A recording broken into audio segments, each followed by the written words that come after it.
el Tribunal Constitucional no está disponiendo la libertad de Fujimori. Le damos la bienvenida a Carlos Rivera, él es abogado de las víctimas en el caso Barrios Altos y La Cantuta, el cual opina sobre la supuesta liberación, y decimos supuesta porque todavía no hay una información oficial de que esto ocurra en las siguientes horas del expresidente Fujimori. Señor Rivera, buenas noches, bienvenido. Buenas noches, estimada periodista, un gusto de conversar con usted.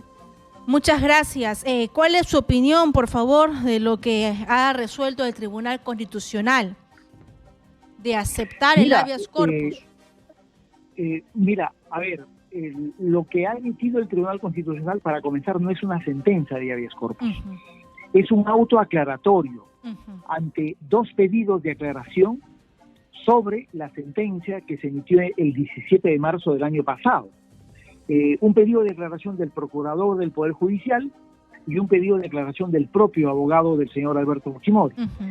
En ambos casos, el Tribunal Constitucional declara improcedentes los recursos de aclaración, porque uno, dice, el recurso de aclaración presentado por el abogado de Fujimori tenía 2 días para poder presentarlo y lo ha presentado 1 año y medio después. Y respecto del pedido de aclaración del procurador, también lo declara improcedente porque dice que el procurador del Poder Judicial está buscando que se añadan fundamentos a una sentencia ya emitida. Y dice que eso no cabe, y yo estoy de acuerdo con el Tribunal Constitucional.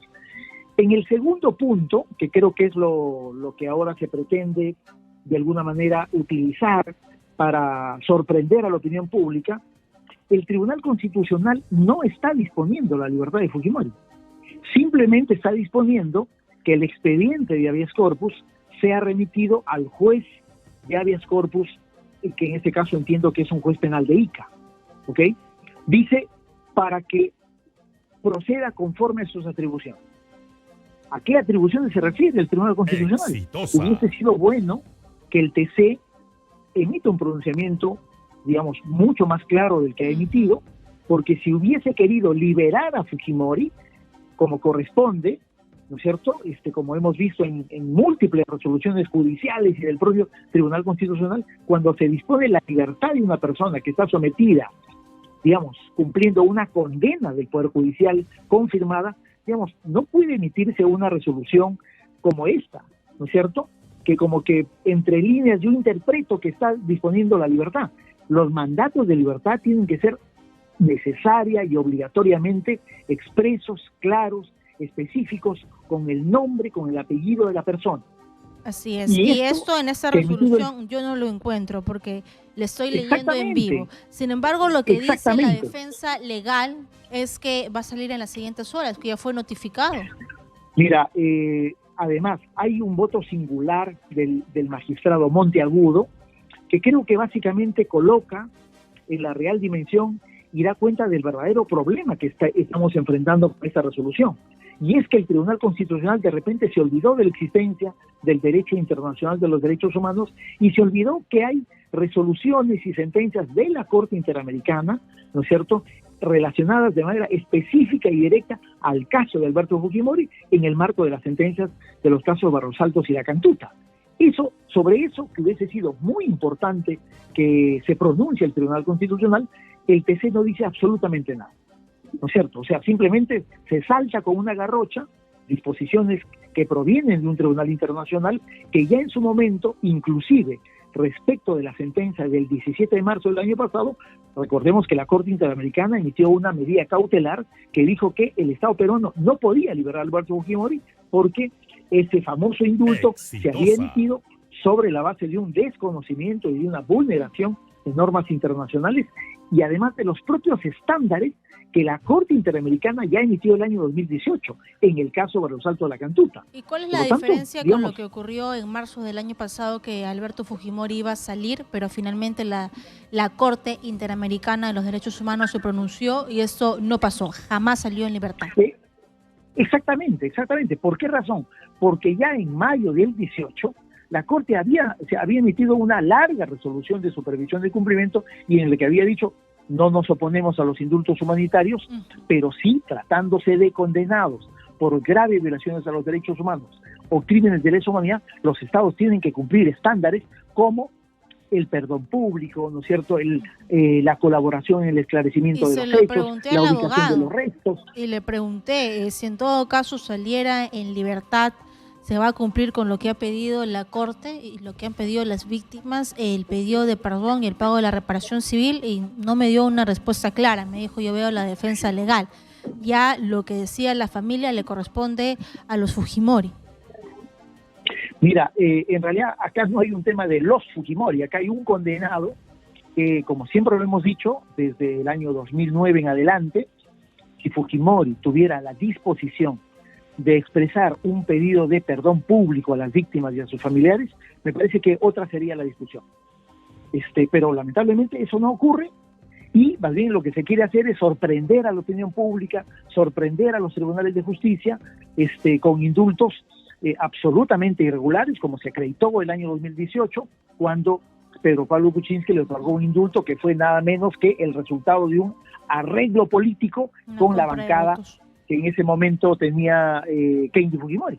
Digamos, es una historia recontraconocida, y por lo tanto yo simplemente la menciono porque creo que todo eso estaba debidamente acreditado. Sobre esa base, la Corte desarrolló un estándar de cuándo, en los casos de los indultos humanitarios, que vuelvo a decir, no están prohibidos en el derecho internacional, la Corte dijo, bueno, pero entonces establezcamos un estándar, ¿no es cierto?, para que las víctimas sientan una satisfacción, para que la justicia no se sienta burlada, porque están, de alguna manera, se está rompiendo un principio de proporcionalidad, ¿no es cierto?, porque Fujimori, cualquier persona que comete un crimen contra la humanidad, debe ser sancionado de acuerdo a la gravedad de los acontecimientos que ha perpetrado. Bueno, ese estándar fue publicado, señalado el año 2018.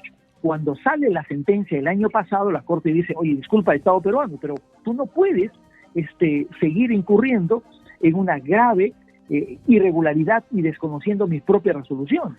Y por eso dispone que la liberación de Alberto Fujimori, que había sido dispuesta en esta sentencia del 17 de marzo del año pasado, no debía ejecutarse, como que efectivamente no se ejecutó. El abogado de Alberto Fujimori apela a su edad de ser un hombre mayor, enfermo de 85 años.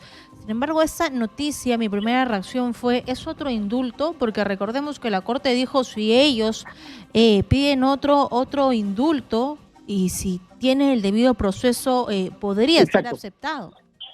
Sí, que yo creo que ese es el camino, ¿no? O sea, no un indulto trucho, no un indulto con médicos de favor, no un indulto vulnerando disposiciones del debido proceso y rompiendo el propio reglamento de gracias presidenciales. No, ese indulto en realidad es un indulto irregular. La Corte abre el camino a que se haga una nueva solicitud. Si el abogado dice que Fujimori tiene 85 años, nadie lo duda, pero si él quiere liberar a su patrocinado, bueno, que ejercite un procedimiento, pero que no sea esto una suerte de la estrategia de Pepe el Vivo, ¿no? Yo sorprendo al TC, el TC me favorece con una resolución absolutamente ambigua que en realidad no dice lo que él está diciendo, y por lo tanto salgo a los medios de comunicación y digo Fujimori va a ser liberado. Me parece que eso es una deslealtad con el sistema de justicia y un intento de sorprender a la opinión pública, que creo que a esas alturas de la inmensa crisis que tenemos encima, no es lo que nos merecemos, sinceramente, ¿no? ¿Y cuál no debería ser el pronunciamiento del Poder Ejecutivo, de la presidenta Boluarte?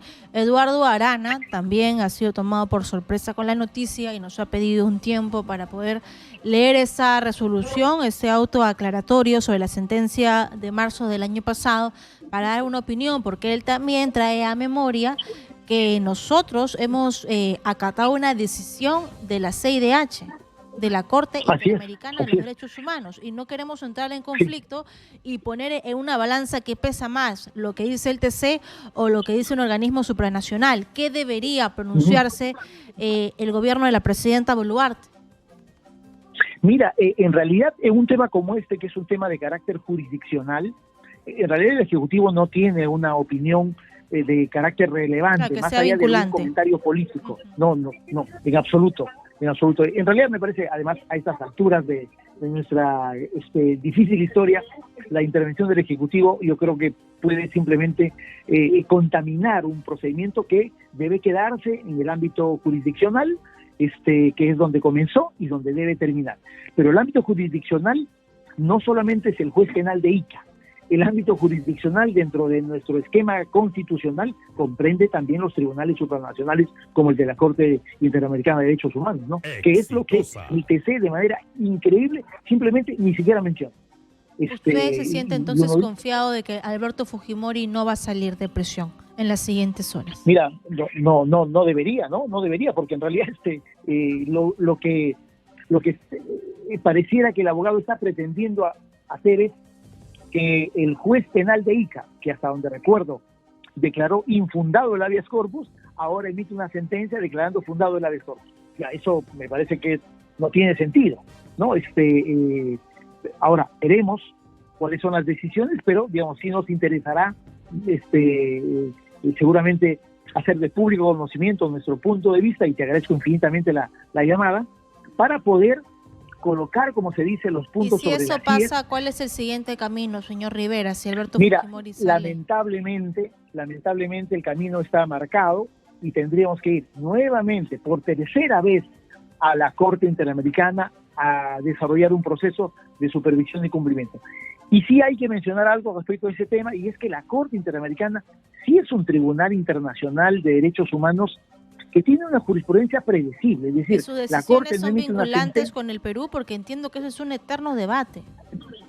No, mira, la Corte es el órgano de un tratado internacional del cual Perú es parte, y por lo tanto Perú, al haber suscrito y ratificado ese tratado y la competencia contenciosa de la Corte Interamericana, eso determina que sus resoluciones, sus sentencias son de obligatorio cumplimiento y son absolutamente vinculantes, no solamente para el Perú, sino para todos los estados. Gracias a Carlos Rivera, nos ha aclarado muy bien el panorama, abogado de las víctimas del caso Barrios Altos y La Cantuta. Muchas gracias.